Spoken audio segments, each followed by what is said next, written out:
Join me right now on Kumite Radio is Bubba Jenkins. He'll be fighting on September 21st at Brave 16 in the co-main event versus Elias Boudegzdame for the Featherweight title in Abu Dhabi. What's going on, Bubba? What's up, man? How you doing? Good, man. Before we get into all that fight talk, I want to ask you about. I saw a video of you, and I saw Yeah. something in the background. What I saw was a lowrider bike, actually. I was wondering, Uh-huh. were you into lowriders back in the day?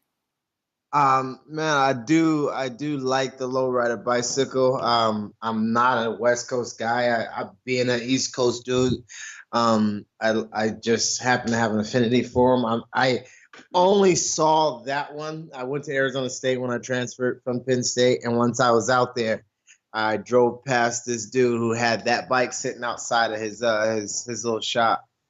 And a couple exchanges later, I owned a lowrider bicycle, and I wish I kept it, man. But it became trash after a while. I didn't really take care of it like I should have. And being young and dumb, it was a fun investment, but a bad one nonetheless. Definitely. I know what you mean, man. I used to have one back in the day too, and they do take some time to you do need to take care of those things. If you don't, it will just rust out. No doubt, and mine was extremely difficult to ride.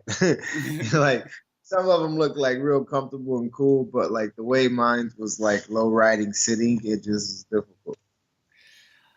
Okay, February, ACB 80. The promotion stated that you sustained an injury 2 weeks out and you were pulled from the event.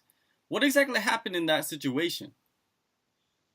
Yeah, man, I tweaked my knee for the ACB event. ACB does in all honesty, a lot of the communication with ACB was broken along the ways with just when they were telling me that they had opponents, when opponents were being told that they were going to fight me, when I was being told I was going to fight, different things like that. So with us pulling out of the fight, it was a lot of distrust with them in the situation, but we also wanted to be smart. So we did tweak our knee a little bit, but we were okay with the opponent. We had been training for the opponent, and all I wanted to do was give myself some time because tweaking my knee stops me from being able to cut weight or anything like that. It really wasn't the preparation for the fighter. 2 weeks before, we're pretty much ready to go, but we're not on weight, and that's where the focus was. So I said, okay, let's bump this fight back, same opponent, same everything, to Brazil. And the opponent was he told me that he had responded to my management team that he had been training for me for months, and he was not willing to move the date. And for him to have been training for me for months was news to me because I had recently just received, an understanding that I'd be fighting him. So for him to know he had been fighting me for months just gave me even more pause to calls when it came to ACB. Yeah, it seems like that's something that has been common as of late with fighters, from North America or from Europe, I guess, that they have lack of communication, maybe because of the language barrier. Or purposely. Possibly, you never know, right? Um, Now, you've been out of competition for about a year now, and you always talk about evolving. How much have you evolved as a fighter in that time? I've evolved immensely, man. The last time you guys saw me, I was crawling on my chest and I had a bunch of legs. Now I'm floating around with beautiful colors, and I'm amongst flowers, not the dirt anymore. I've completely evolved from the fighter that I was. Now I still have my old ways. Don't get it twisted. I was still born a caterpillar, but uh, yeah, I'm floating around stinging bitches these days. A few months back, you signed a multi-fight deal with Brave. You've competed for major promotions like Bellator and ACB. What attracted you to them? What attracted me to Brave, man, was I was out there in Ireland. I was coaching. I'm a UFC coach and Bellator coach, and I do a lot of coaching in the MMA world. And being that I was out there, I really get to see a lot of how the organizations treat the fighters from a friend slash coach slash, someone not competing perspective. It's all the same, lights, cameras, and actions, except I don't have to weigh in and I don't have to fight or get punched in the face. I'm still hoping we win because I'm still going to get a check. You better believe that. But the whole, risk factor is pretty much thrown out of it. And I get to see how organizations really treat their athletes. And man, Brave really impressed me when we were out in Ireland. The way they treated everyone and everything pertaining to the event. And, I was appreciative of that. And the fact that they fight in places that I'd love to travel to. I don't want to just be American name. I want to be an international name. I want to be known around the world. I want to be able to hang up my gloves, lock the cage away, and still be able to coach and make money out of my knowledge of the things that I've gained all over the years. I've been fishing for a long time. There's no way after I'm not capable of getting out there on a boat will I not have the talents to still teach people how to fish, and I'll get paid for that. Elias, he is the champ. He's riding a 6-fight win streak. Going into this fight, do you consider yourself the underdog? Man, that's a hard question. I'm gonna say I wouldn't consider myself the underdog or the favorite, man. It's hard. In my eyes, I do feel like I'm the favorite, right? I haven't fought in a year, so people be like, man, you're gonna have some ring rust. He's the champion, so that also slides in his favor. This is my debut for an organization, slides in his favor. This is my first 5-round fight, his favor. First championship fight, his favor. First fight for a title with a belt on the line. All those things are in his favor, but man, it's an away game for me pretty much. I mean, I don't know how far where he's from is from Dubai, but I'm pretty freaking far from where he's got to go, I believe. And, for the most part, he's on a win streak that is pretty incredible. He's been dominating people with his style and the things that he does, but man, something about the way training camp has gone and the way, my God puts a certain feeling in my bones about how things will go. I just can't, with all knowledge of knowing what I know, put myself in the underdog seat. I know that I'll be walking away with the belt. I know that we will not need any of the judges they will hire. I know that they can might as well just go ahead and put that money towards fight of the night for me, because we won't be needing the clock. We won't be needing the minutes on the clock.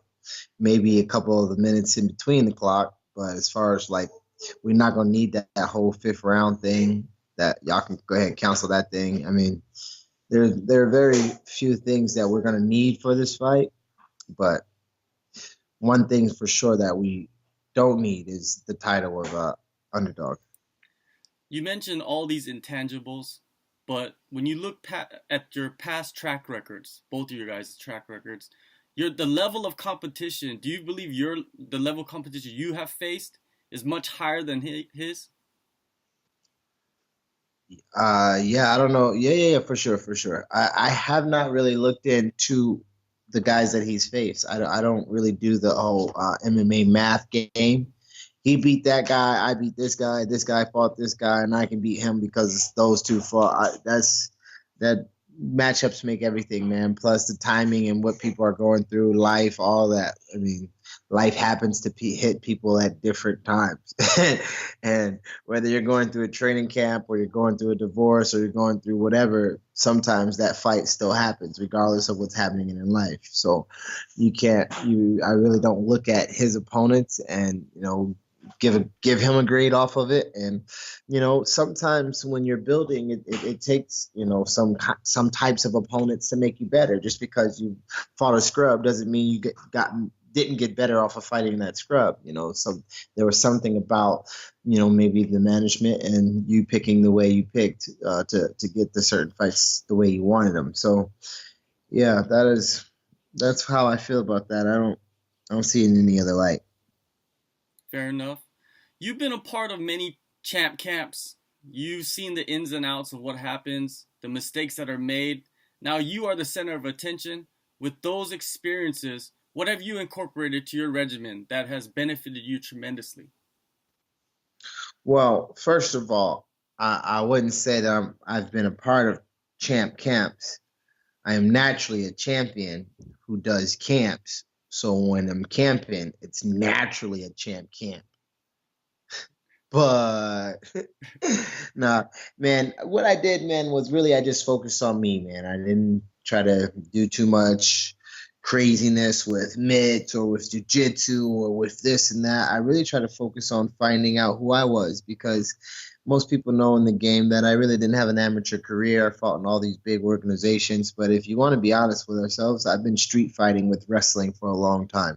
I've been beating the shit out of people with like straight up street knowledge, robbery style, with a lot of, ability to be an NCAA champion. But now I actually have techniques, holds, chokes, submissions, knowledge of the game, ins and outs, and feelings and experiences that, you cannot be, garnered in any other way but to get the experience that I've been getting, especially since I've been out for what will be 363 days, 22 hours, and 33 minutes since I've stepped into the cage. That will be exactly my frame of thought, just to go and be who I am. It really isn't about Elias. I didn't really train for Elias. I trained to be the best Bubba that I can be, man. It's not, I see that he's a smiley guy, he's a champion, and man, when I see him across the cage, it'll be the first time that I actually look towards him with animosity and want to hurt, because as of right now he just happens to be a bump on the log. When I see him, I will deal with him as that. I will look not past him, but I will look directly at him. But as of as far as going into the preparation, he wasn't the center of my attention. It was mostly getting Bubba J to being the Bubba J that I believe the fans know I can be. I like what you just said. You have robbery style. That's like a new style of, like there's that thug jitsu and all that stuff. So I think robbery style is actually a pretty good name. I like it. Straight up, like I need that bully lunch money. Like it's Taco Tuesday, and I told the dude on Monday he better bring. I told Elias on Monday he better bring my belt and he better bring my money for my Taco Tuesday. And he playing games, so I'm gonna have to rob his ass. I'm gonna have to straight take him down and tell him, yo, bro, you promised me Taco Tuesdays. We ain't playing. Other than being the champ for the organization, what other goals do you want to accomplish while fighting for Brave? Man, I want to show people a true light, man. I know that a lot of people have their reasons for fighting, and I know that they have their purposes. But when people see me, I want them to see, the God in me. I want them to truly see, who I represent, and I know who I am, and I know whose I am. So that's really big to me. I'm a fun character guy. I'm real. You can get a sense of down to earthness about me because I'm not trying to be fake. I'm not trying to put on a persona of who I am. Every now and then, I'll give you a character if I'm feeling to give a character or something like that, but it's real because that's who I am. Sometimes I am a character. Sometimes I am a killmonger. Sometimes I am from Wakanda. Sometimes I am, a monster. I am a gorilla. I am a beast. I am what they say that I am. But also, I'm me, and I won't change that for anyone. And I know that the Lord made me who I am. He is my strength. He teaches my hands for war and he's my fingers for fighting. So I stand on that and I move forward with making that my main purpose in everything that I'm doing. Who do you believe is the best representative of mixed martial arts currently, other than yourself? Nah, I gotta be more humble than that. I need better jiu-jitsu before I can even think about putting myself on that category. But I would say the best all-around mixed martial artist is Demetrious Johnson. Um, not He got beat by a good friend of mine, Cejudo. I've known Cejudo since we was knee high to a treehouse, but um, I believe Cejudo needs better jiu-jitsu to be all around. Did he win that fight? I believe he did win that fight. I text him immediately, like, yo, you the champ and the new kind of thing. But as far as all around, I've seen Demetrious strike with the best strikers. I've seen him wrestle with the best wrestlers. I've seen him submit the best jiu-jitsu guys. I've seen him throw judo guys. You know what I mean? I've seen him do all the attributes that need to be done. I mean, we can't forget that Bones Jones was amazing as he is, but his boxing is more Muay Thai-ish than it is anything else. Sometimes uh, Mighty Mouse will give you straight street boxing, straight, HBO boxing, and then sometimes they give you the Muay Thai look with a little bit of knee and a little bit. When Jones gives you what he gives you, it's a certain style to it. It's not mixed. Everything that Demetri is doing is mixed, and I believe I'm on that route, man. I'm on the route to being mixed martial artist. I got heavy wrestling, I got heavy punches, I got really good knees and kicks, but I have shown some in some fights, some in some other fights. But have I been able to put it all together and mix it and martial it? I have not. I am the artist that they want me to be, but I have not mixed the martial. All right, September 21st, Brave 16 co-main event. We'll see Bubba Jenkins chase that title. Thank you for your time, sir. Hey, I'm gonna fuck this dude up.